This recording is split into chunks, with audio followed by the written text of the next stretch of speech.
Lux presents Hollywood.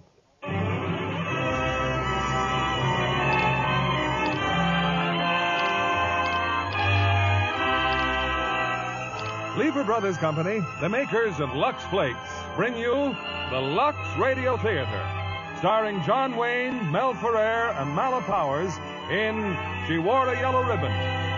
Ladies and gentlemen, your producer, Mr. William Keighley.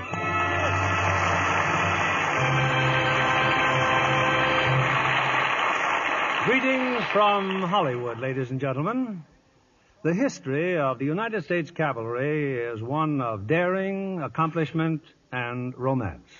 And in our play tonight, She Wore a Yellow Ribbon, we present a colorful drama from its glorious past. As our stars of the RKO screen success, we present one of the most popular actors of today, John Wayne. And co-starring with him is a very versatile artist, Mel Ferrer, and one of the most beautiful young actresses in Hollywood, Mala Powers. We wish to congratulate John Wayne on receiving the Photoplay Gold Medal Award as the most popular actor of the year, and hope he'll continue to appear in such fine American pictures as John Ford's great production of She Wore a Yellow Ribbon. We know the ladies have always been color conscious, whether it was yellow ribbons in their hair or gay flowered handkerchiefs in their pockets. And they've always depended on Lux Flakes to preserve these colors. And now Lux with color freshener is more wonderful than ever. Here's She Wore a Yellow Ribbon, adapted from the famous story by James Warner Bella, starring John Wayne as Captain Brittles, Mel Ferrer as Lieutenant Cohill, and Mala Powers as Olivia Dandridge.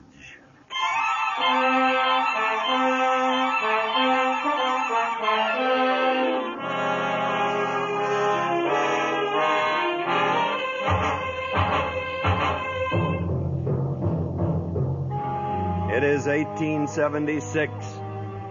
Custer is dead. Custer and over 200 men of the 7th Cavalry. It's more than just a victory for the Indians. It is a signal to unite. Kiowa, Comanche, Arapaho, Sioux, and Apache, united in common war against the United States Cavalry.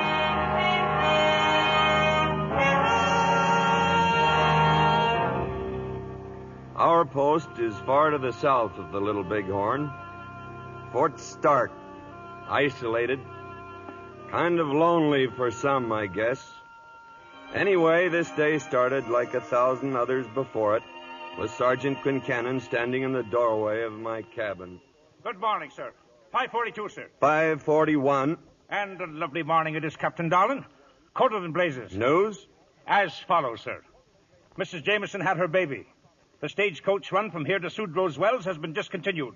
And there's a dispatch rider in from the Desert Patrol. Well? Private Mackenzie got himself shot, sir.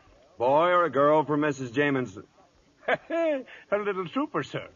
When does the stage stop running? Finished, sir. No more stagecoach, sir. Mackenzie? Is he bad off? No, sir. Good man, Quincannon. He'll make corporal in 5 or 6 years. Yes, sir. Well, scratch another day off that calendar. Just 6 more days, Captain Darlin.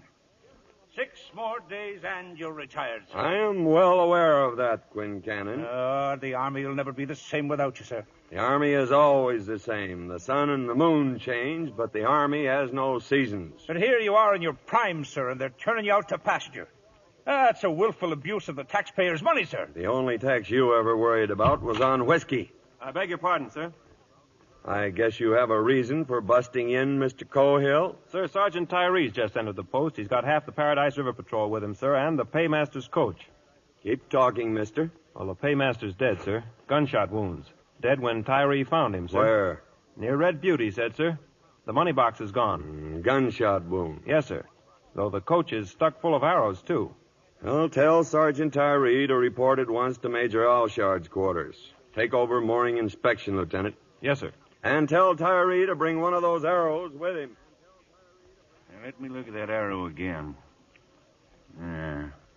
You sure it's not Kiowa, Captain? No, and it's not Comanche nor Arapaho either, Major. Not with those color bands. Sir, with your permission, All right, Tyree, put in your 2 cents worth. Well, sir, These arrows with the yellow, white, and red bands are the signs of the Southern Cheyenne. And I've seen bannocks and snakes with the same color. Yes, sir, but looking at the clan mark, this mark right here, it's the sign of the dog.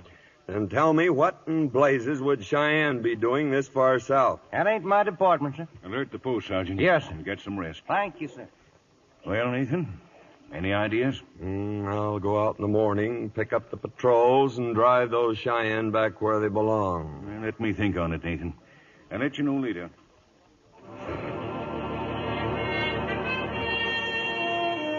The day wore on. Now, life within a post isn't all spit and polish. Take Lieutenant Pennell, for instance, and the Major's niece. Pennell's got a buckboard, and it's a fine day for a drive. Only he's having a little trouble at the gates. You heard me, Mr. Pennell. The post is on alert. Nobody's leaving the grounds. Oh, now, wait a minute, Cohill. You heard me. Sorry to spoil your outing, Miss Dandridge. Sorry, indeed. Because I wouldn't trust you to take me on a picnic last Sunday. Now you're hazing Mr. Pennell. You just drive right on through, Ross. If you don't, I will. You touch those reins, and I'll slap you in the guardhouse. You wouldn't dare.